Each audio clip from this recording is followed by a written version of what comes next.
place. And it is always nice to find that whatever you do, people do also in other parts of the world.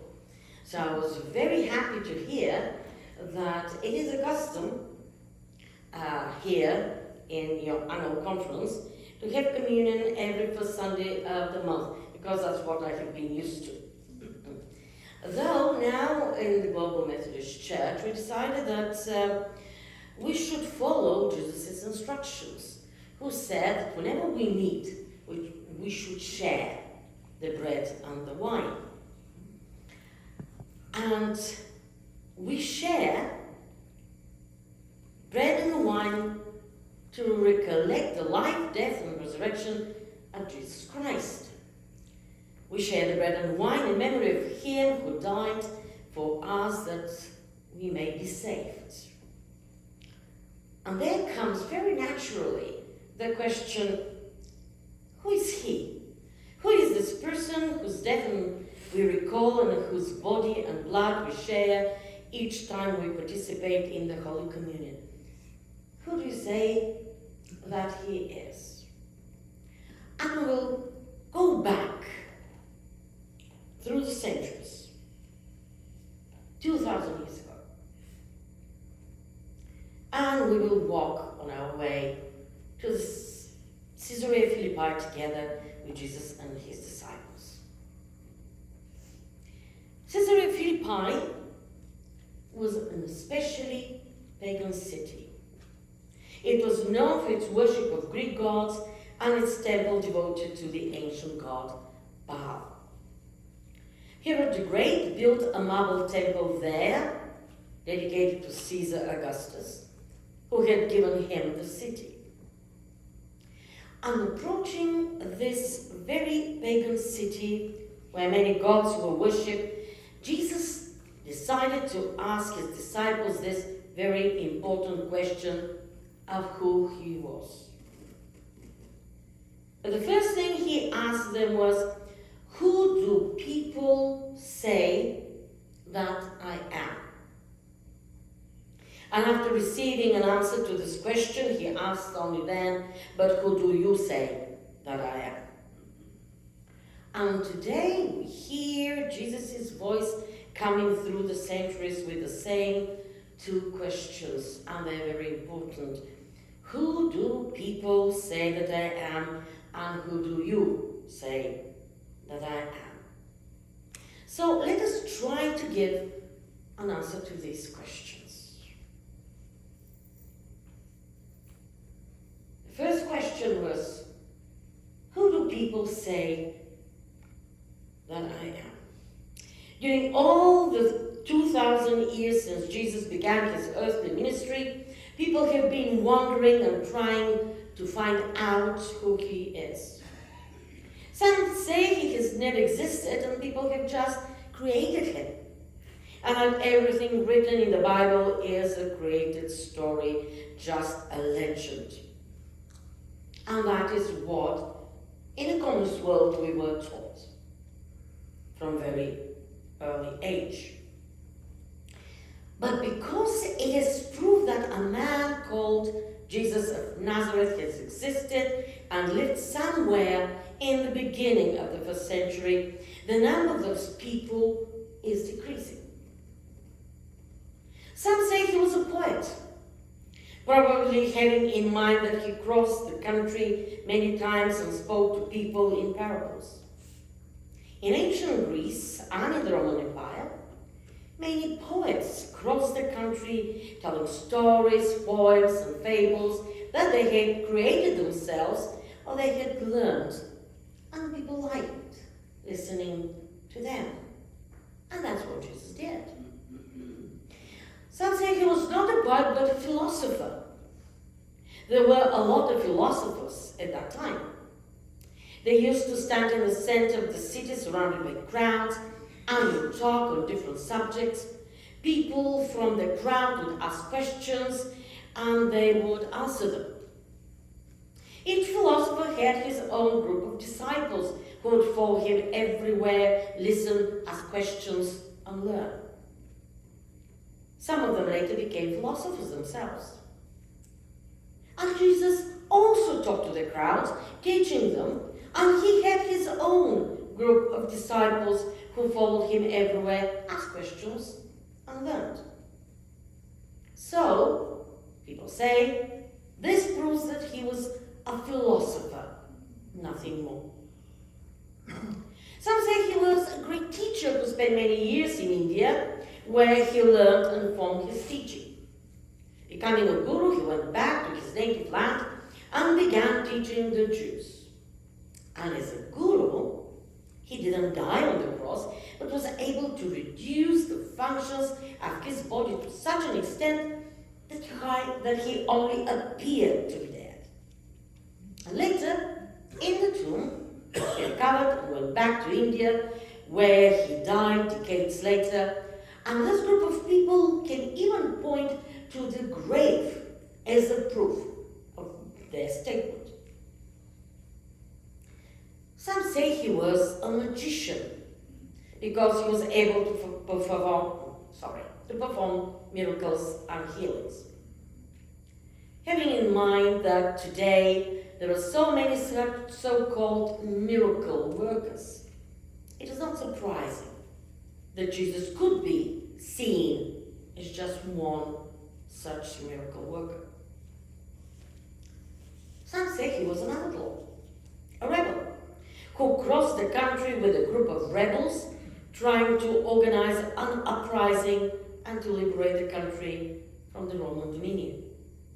Betrayed and caught by the Romans, he was crucified like a rebel and died. Some say he was a man so good, just, and perfect that his followers took him to be a god by mistake and proclaimed him as such. Some say he was a prophet, one of the many existing prophets. Some of the things that Jesus said were prophecy. He spoke about the future of the city of Jerusalem and the Jews. He also pointed out that he would be betrayed and would die. And besides this, he was preaching. And preaching is a part of prophecy. So these people conclude he was a prophet, but not more than that. And some say he was the Christ, the Son of the living God, who has been sent to die, that everyone who believes in him would have eternal life.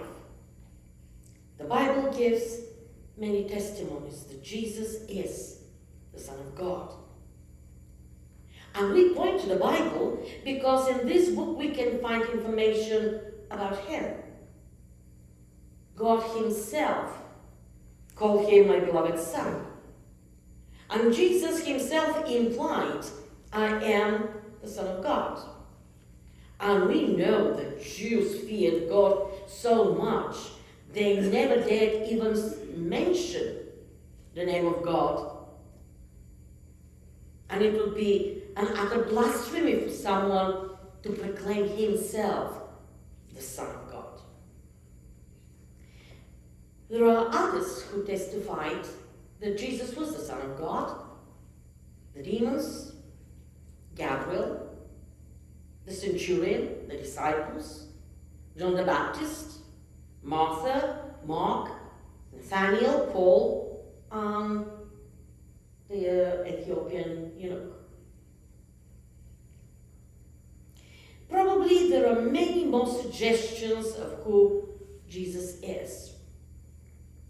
But I think that with everything said so far, we have a very good idea of who do people say that Jesus is.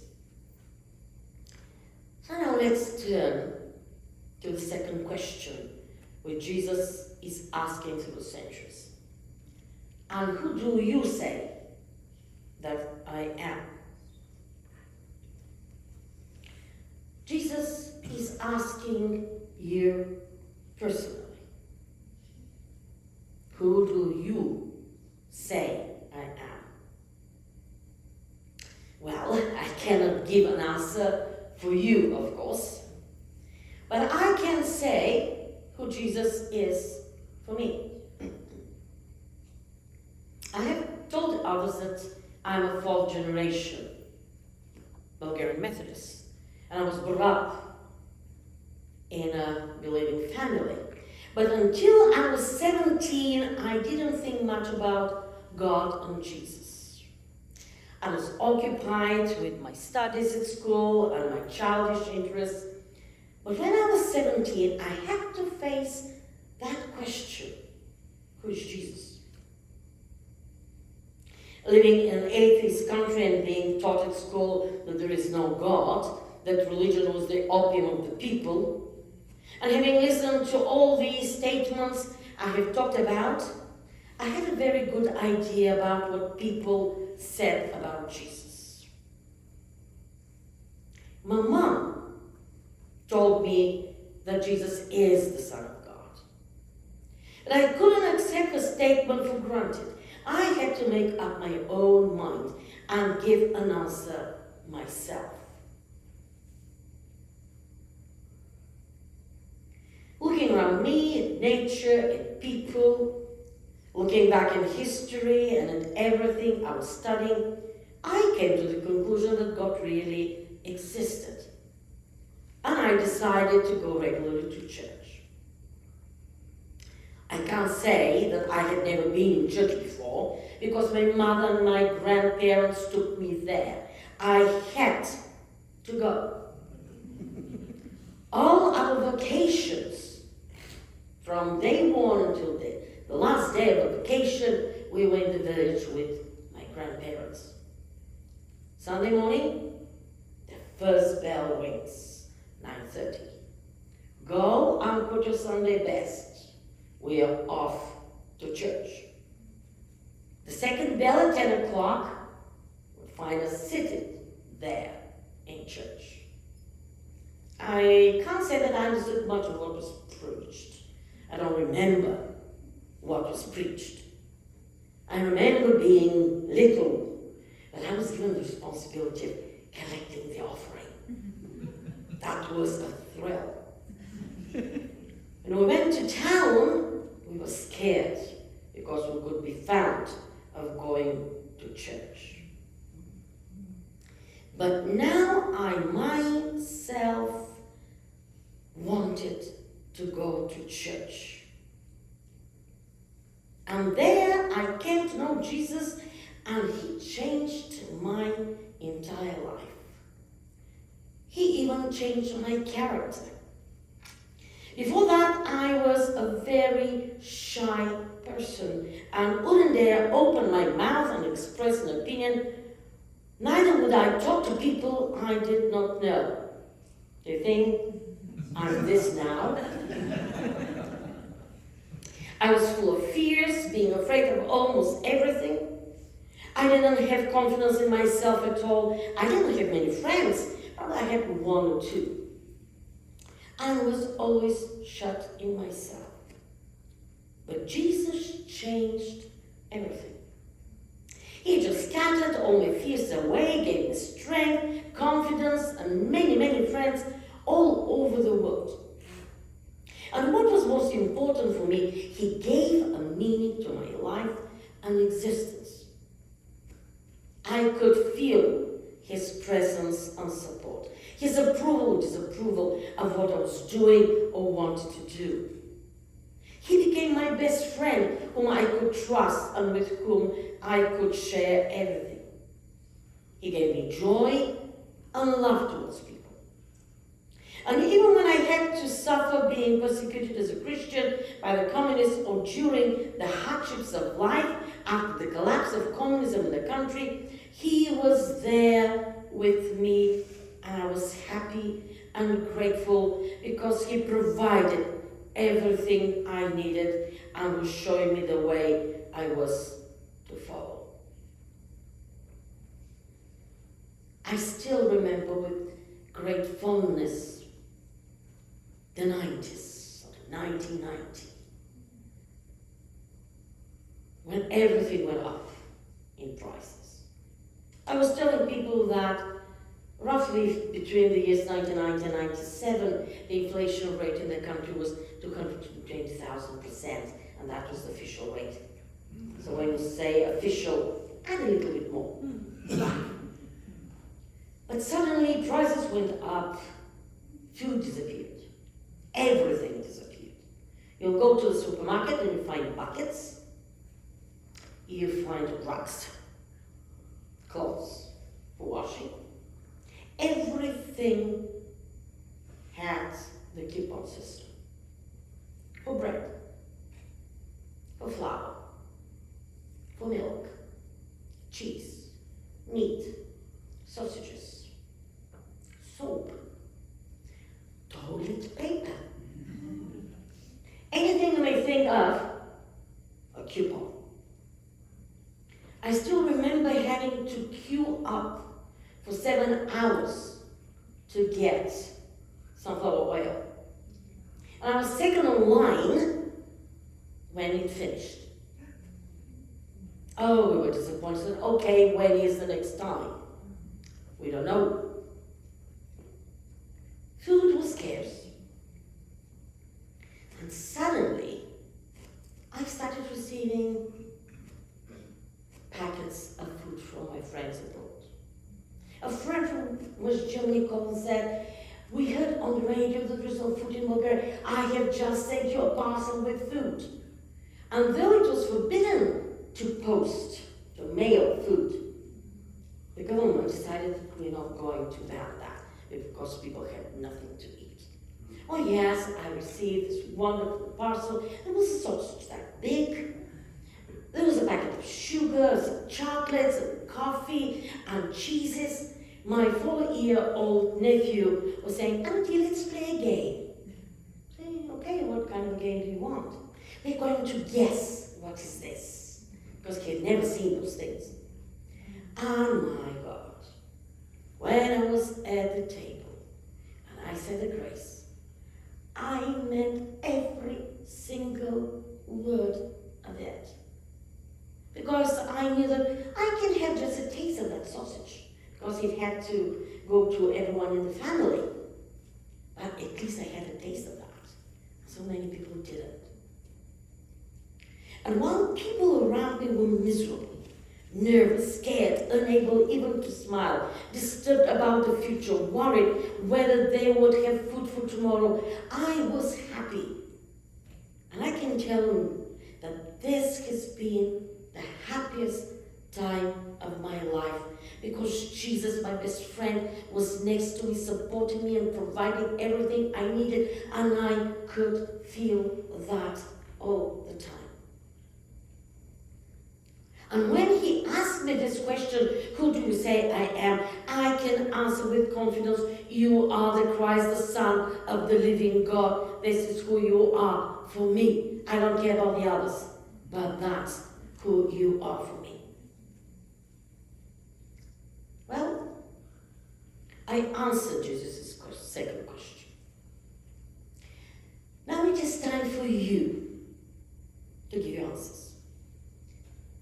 I want you to pay attention to the question. Jesus didn't ask, "Who do you think I am?" But who do you say I am? The word "say" implies that we must not only have an opinion of our own, but that we have to express it. It means that we have to declare what we believe. It is not enough to know what others say about Jesus, but we ourselves must know, understand, acknowledge, and confess who Jesus is for us. Christian faith goes beyond knowing what others believe. It requires us to hold beliefs for ourselves and to share them. And today, being surrounded by so many gods, the god of money, the god of self, the god of envy and hatred, and so many other gods, Jesus is asking you and me the same question he asked his disciples, and wants us to take a stand. Who do people say that I am today? And who do you say that I am?